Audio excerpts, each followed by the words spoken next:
before, like we come to Brisbane, we always knew that we came from a very cultural family.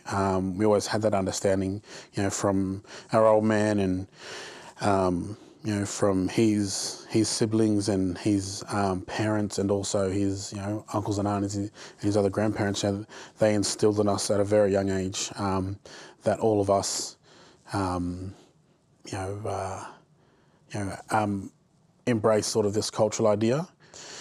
And we moved up here in '97 from Sydney, and I guess that was sort of our more formal introduction to, I guess, culture and song and dance, but also having other people well immersed in it as well. When we come up here, we went to the Murri School. Everybody knew how to do shake a leg. Everybody knew their song, dance, and story. So it was. It was sort of this awakening in that. And we were part of the first dance group at the Murri School from '98, and that dance troupe is still going.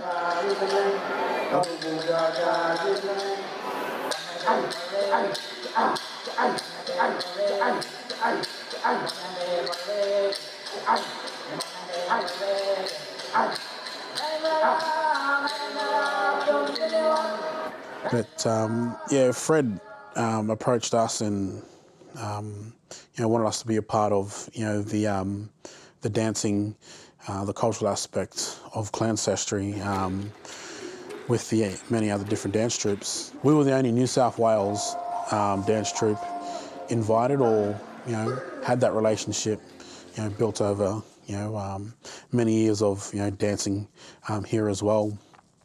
Growing up, dancing at NAIDOC and White's Hill Touch Carnival and with the Murri School and just other sort of community events around. We always did our dances, and then we always would do other dances from other mobs, and that was sort of, I guess, how we got known to sort of be sort of with that inner circle of other dance troupes, and then our invitation to clancestry. At the Murri School, as lots of people know, there was different children from different parts of essentially Australia, and we had everybody sort of donated or contributed a song and dance, and then actually we the school, we made up one as well. With the permission from elders that gave dances, and I remember in 2000 actually we did the Sydney Olympics, or when the baton was coming through Brisbane. I remember dancing at QE2 as a young boy in front of thousands of people. That was pretty crazy experience. That was as a young fella, dancing in front of that many people. I guess after leaving the Murri School, that's when we sort of formed their own dance group as a family group. My siblings, cousins, even friends, would jump up with us and do our dances. You wonder about Yilaji. You wonder about a gurumi ilminga dan galitil. You wonder about a gurumi ilminga dan galitil. You wonder about kill yanai. You wonder about a gurumi ilminga dan galitil. You wonder about a gurumi ilminga dan galitil. You wonder about kill yanai. You wonder about a gurumi ilminga dan galitil. You wonder about a gurumi ilminga dan galitil. You wonder about kill yanai. Yanai wonder ba, Camille kill two wonder ba, Yanai wonder ba, Camille kill two wonder ba, you wonder ba, kill Yanai. Ah, Yelade.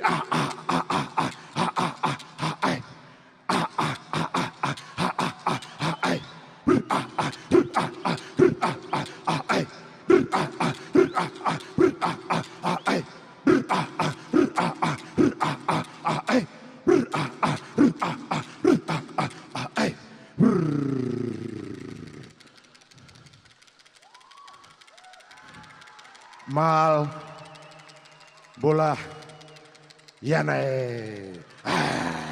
We were just taught these dances, from various different families that attended, or, an uncle would come or an auntie would come and teach the dance troupe. It was, and then, getting older, then you sort of, you understand, the history behind certain dances, where they come from, how they've been taught, and, sort of which line and families these songs and dances belong to. I remember having meetings in one of the rooms in QPAC, with the dancers in the lead up to it, just sort of discussing how the night's going to look, and certain people wanting to say, who's going first, who's going last, or what the run sheet or the order is, and I guess these things always come into play. Like, people have egos and these things, but then on the night, like you said, like, it was. You wouldn't think that it was, one, because I guess that's the show aspect side of it, but then also it's the cultural and the responsibility side of it as well, is, once we're oaked up or once we're painted up, and once, we've got our laps, and once we're on that sand and ready to dance, I guess those things go out the window, and it's sort of that responsibility that we have, one to share, one to perform, but then also one to, continue those to on, and with respect as well. The ownership side of song and dance, when it's sort of seen as coming from an individual, when it sort of belongs to, the people that, belong to the people who are performing those dances. Even the ones who don't do those dances, they belong to as well. And the generation who thought they never had it, that's the ones who it belongs to the most. And that's really the best thing to see about it as well, is the younger generation sort of having this opportunity to sort of be the song person, at these events, or being the lead dancers at these events, or just a dancer, which sort of makes these events as well. I've grown up understanding, the importance of culture, which I think is a political aspect within itself, and the fact that we do it, we express it in all different settings, is the biggest political statement, which, could be said within this country. We all, my parents come from a generation where, if they were born with lighter skin, they were stolen. If they spoke language, they were locked up. And then my generation and the generation older, we sort of, there was this cultural revolution and understanding where it was, it's sort of, coming back into play more so often now. And then, I've got a daughter now, and I'm always, me and my partner are always singing and trying to stuff as much language into her. She's only 15 months, and it's most of just all blurry words throughout the moment, but it's didn't really have that as much growing up as well. So I guess if I can sort of instill more of an understanding in culture into her than what I had, then I guess that's sort of our part, in combating and dismantling the effects of colonialism on her.